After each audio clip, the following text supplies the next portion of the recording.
ஆசை கோபம் களவு கொள்பவன் பேசத் தெரிந்த மிருகம்,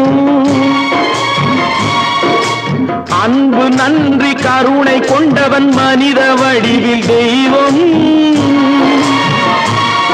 இதில் மிருகம் என்பது கள்ள மனம், உயர் தெய்வம் என்பது பிள்ளை மனம்.